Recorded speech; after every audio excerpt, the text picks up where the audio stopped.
Before the crown, before the pride, before the roar, there was silence. Not weakness, not fear, but a silence the world didn't understand. In a land where only the loud were seen, and only the fierce were followed, a lion was born with no roar. No one cheered. No one bowed. They looked at him and looked away. But the wild has its secrets, and not all kings are heard before they're felt. This is not the story of a lion who roared the loudest. It's a story of the lion who didn't need to. Let's dive into the story of the day. In a land where power was measured by sound, by the depth and thunder of a roar, a lion was born who made none. His name was Asari. From the moment he opened his eyes, the world watched in silence. His twin brother, Barak, let out a fierce roar at birth, one that echoed across the plains. The pride cheered. Elders smiled. A future king, they whispered. But Asari made no sound. Not a growl, not a cry, just quiet eyes and steady breath. And from that day, he was seen as less. He tried. Oh, how he tried. He mimicked his brother, practiced when no one watched, bit the air, stretched his throat, stood tall in the wind, hoping it would carry his voice. But all that came was silence. And with that silence came shame. Lions roar, said his father, stern and regal. And if you can't be heard, you won't be followed. The pride didn't hate him. They simply forgot him. He was a shadow beside Barak's brilliance, a whisper in a world that only listened to thunder. And so, one quiet morning, Asari left. Not with anger, not even sadness. Just a deep knowing that his voice wasn't meant to match the pride. It was meant to find something else. He wandered into the cold cliffs, where the wind howled louder than any lion could. There, perched in stillness, he met Solon, the owl. Wise, blunt, and never impressed by noise. You come looking for a roar, the owl said without looking at him.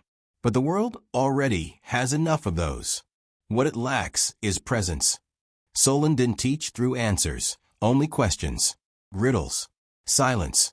And in that silence, Asari began to see how mountain goats communicated with glances, how birds knew danger by a single shadow, how nature moved without ever speaking.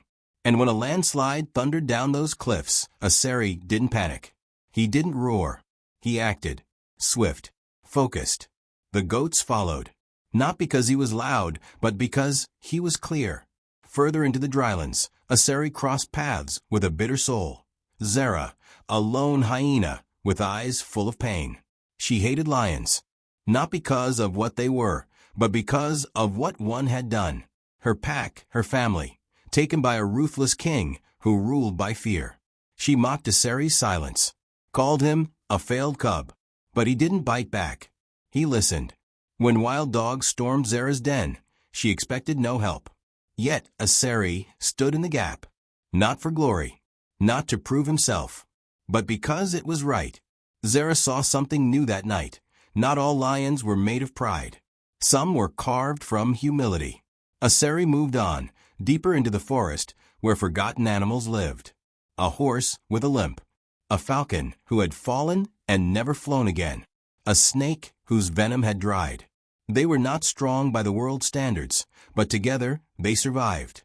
Not through dominance, but by trusting each other's difference. Asari didn't speak much there. He didn't need to. His presence made others feel safe. When danger came, a fire crackling through the trees, he didn't command. He guided. And when they escaped together, they didn't cheer. They looked at him with eyes that said, "We trust you." Word of the silent lion spread. A lion who led, not by voice, but by vision. Back in the Central Plains, Barak now sat on the throne.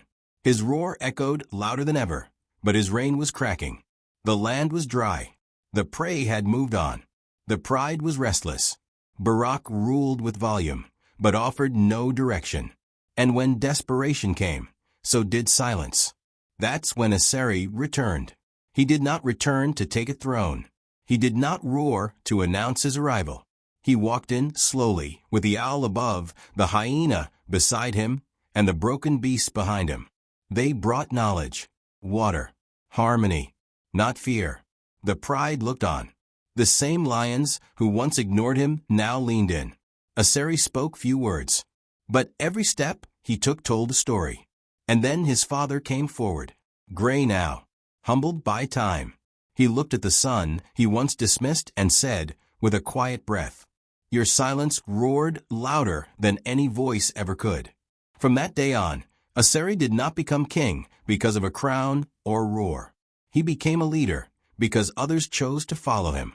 Not out of fear, but out of faith. He was the lion who walked without a roar. But the world still heard him. Not all leaders need a crown. Not all power comes with a roar. Some simply walk, and others choose to follow. If this story moved you, kindly like the video and be my very first subscriber for more powerful animal stories like this one. Your support helps the silent voices be heard.